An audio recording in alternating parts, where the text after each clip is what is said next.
Bom dia, boa tarde, boa noite, bem-vindo ao canal Ideias Soltas ao Vento. Meu nome é José Benito, sou professor de História e criei esse espaço como lugar de debate para algumas ideias, análises, proposições, provocações que eu faço aqui. Como um espaço de debate, mais importante para mim é a opinião de vocês. Se ao final do vídeo você concordar, discordar, não deixe de fazê-lo nos comentários, isso fomenta a discussão. Não deixe de curtir o vídeo, apertar o polegar para cima. Se ao final você não gostar, você desaperta. Mas quanto mais polegares para cima, quanto mais curtidas, mais visibilidade tem o vídeo. E se você acompanha aqui essa produção que a gente faz com uma periodicidade mais ou menos semanal, não deixe de se inscrever no canal. Aperte em inscrever-se, você vai estar inscrito, ativa o sininho, você sempre vai receber os vídeos que a gente produzir aqui. Só uma janela, antes da gente começar o vídeo de hoje, dizer que nas últimas semanas eu não produzi vídeo, mas tem muito material sobre a reforma administrativa. A gente já tinha produzido material do nosso canal, aqui do Ideias Soltas, sobre a reforma, e nas últimas semanas eu coloquei vídeos aqui sobre a reforma, participações em outras lives, em outros canais. Então, se você está preocupado com esse desmanche do serviço público, veja os vídeos anteriores. Bom, a ideia hoje aqui é discutir a CPI da pandemia que está rolando no Senado, né? Que trouxe várias questões que tem colocado o governo em xeque. Quando você vê a fala do presidente ontem um tanto quanto fantasiosa, ou muito fantasiosa, e quando você vê o governo agora defender vacina com propagandas extremamente ufanistas na televisão, você percebe que há uma mudança na força provocada pela CPI, e ela coloca várias questões. Perdão. Qual o desdobramento disso? Se isso vai ter um desdobramento prático-político, as pessoas foram para a rua, as questões sobre opinião e ciência, que estão muito em voga. A ciência é uma área que me interessa, que eu sou da área de ciência e tecnologia, as mentiras, né, em depoimentos, enfim. Todas essas questões são pertinentes, são importantes. O país dividido, que tipo de ideologias, no sentido mais religioso do termo, a gente tem por trás dessa constante negação que a gente tem visto de autoridade na CPI. Mas o que mais me preocupa, o que vai tratar aqui, mais me preocupa não, mas o que faz a gente tratar do vídeo hoje é uma questão subjacente, que é o tipo de elites políticas brasileiras que estão se colocando em disputa nessa CPI. Particularmente das elites de direita, das elites que têm um mando político no país desde sempre e que têm um perfil notadamente antipopular. Essa CPI deixa claro que a direita brasileira, essa elite no poder, a maior parte do período de existência do Brasil, enquanto seja parte de um império colonial estrangeiro, seja parte de um império, de um sonho de império latino-americano, seja parte da República, a elite que tradicionalmente tomou conta desse país é uma elite de um caráter mais conservador, liberal, de direita, e essa elite está em disputa e o Senado deixa isso claro. Antes da gente entrar nessa questão, é importante a gente entender, ou colocar aqui para vocês, o que eu vejo no Senado Federal. Das casas parlamentares que a gente tem, Senado e Câmara dos Deputados, é a que junta a gente mais preparada. Por uma questão óbvia, os senadores são cargos fixos, representantes majoritários dos estados.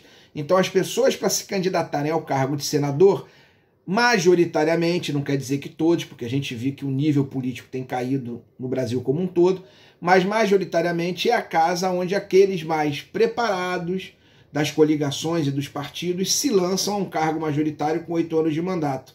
Então não é uma votação regionalizada, não é uma votação de cidade a cidade, até de bairro a bairro. Isso faz com que no Senado a gente perca um pouco a característica, mas essa CPI tem mostrado que não muito, daquela coisa do vereador federal, de um cara que às vezes é eleito por uma fama momentânea, ou por uma benesse local, ou por um poder paralelo que exerce determinada região, e é alçado a deputado e age como um vereador federal. Acha que está lá na Câmara e não tem muito noção do que está fazendo ali, das leis que vota, do processo político que participa. No Senado isso é um pouco diferente. Normalmente as pessoas têm um pouco mais de experiência política, de articulação, para poderem ser candidatos a cargos majoritários. Mas o Senado não está livre de uma nova visão da política da direita que me assusta.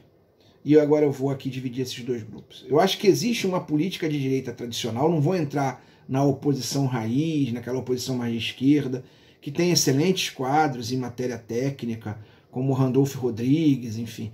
E alguns até que estão aí nesse meio termo, são oposição, mas não são de esquerda, como o Alessandro, como a senadora Elisiane, enfim, tem muita gente boa ali, mas tem dois grupos políticos com um destaque muito grande na CPI que estão se degladiando fortemente. A chamada direita tradicional dos coronéis locais, está ali na figura do Omar Aziz, está ali na figura principalmente do Renan Calheiros, e uma direita nova que vem pedindo passagem nos estados, que é vinculada a uma nova lógica de poder político, mais clientelista, mais paroquial, mais próximo à lógica da vereança federal, que está ali na figura do Flávio Bolsonaro, que está ali na figura do Heinz, está ali em outras figuras. Esses dois grupos estão se degladiando porque ocupam o mesmo espaço político.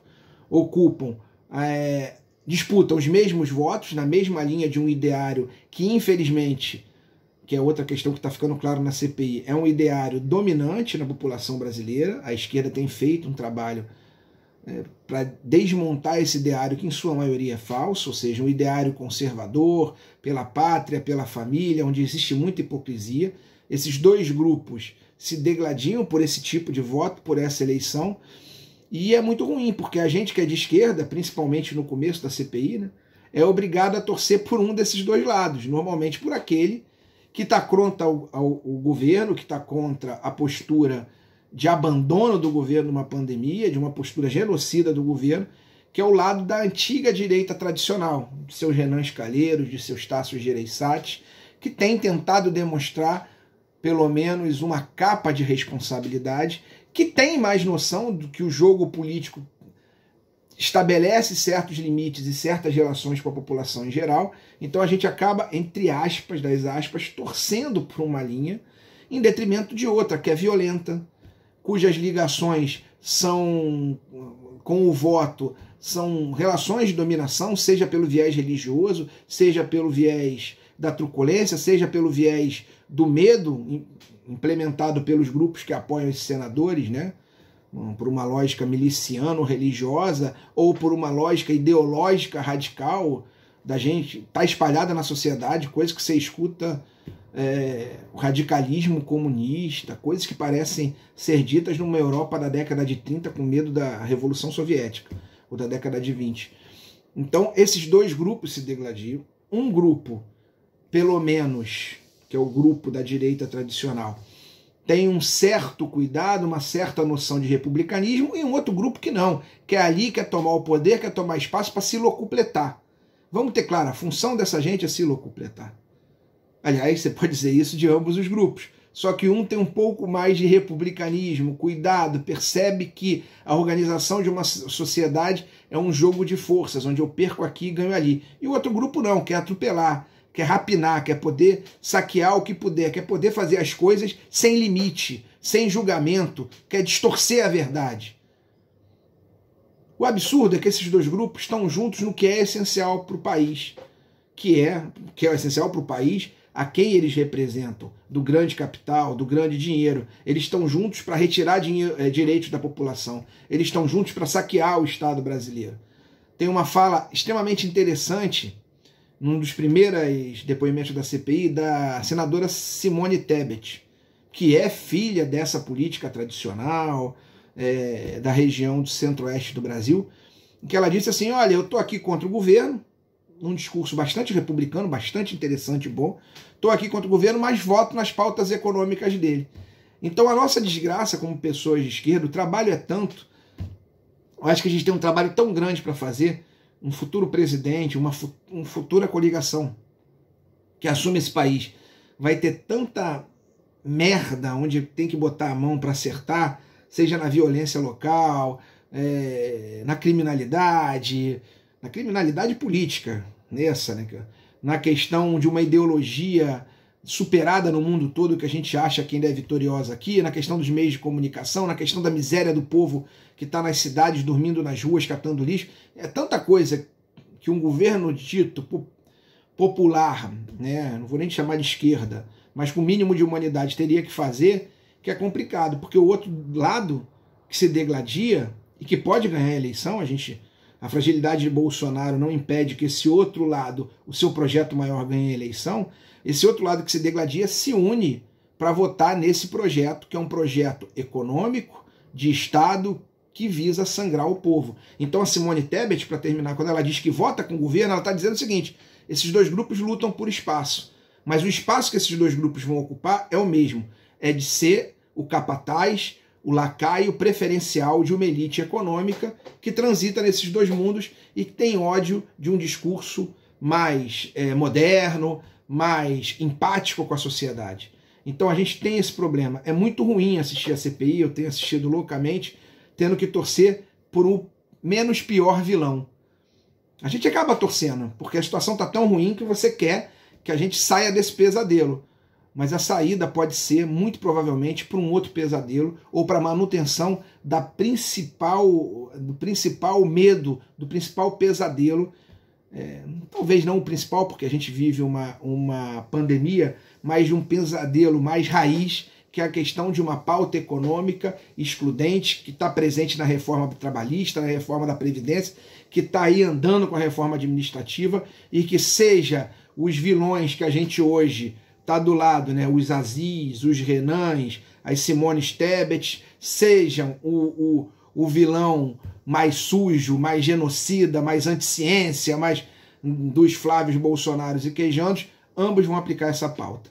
Então a gente precisa fazer uma mudança profunda, e é muito ruim que a gente não consegue imaginar como se desarticular, como fazer essa mudança abrindo mão desses dois grupos. É preocupante que para terminar, que o principal candidato de oposição, que é aquele que traz em si as esperanças de uma mudança ou de um retorno de um país menos violento, menos dividido, menos canalha, menos faminto, que essa linha que está aí, que o principal candidato aperte mãos de canalhas históricos, mais uma vez numa proposta de acordo, onde parece que a gente vai voltar a se abraçar ao vilão mais bonzinho, mas que na verdade continua sendo vilão e na verdade colocou a gente onde a gente está hoje. É preocupante a gente perceber que a antiga direita, que já fez tanto mal para esse país, está para ser substituído por uma nova direita que pode fazer e tem feito ainda mais mal para esse país. A conferir. A tarefa é muito grande e a gente precisa abrir mão dessas duas direitas, dos Renans e dos Bolsonaros.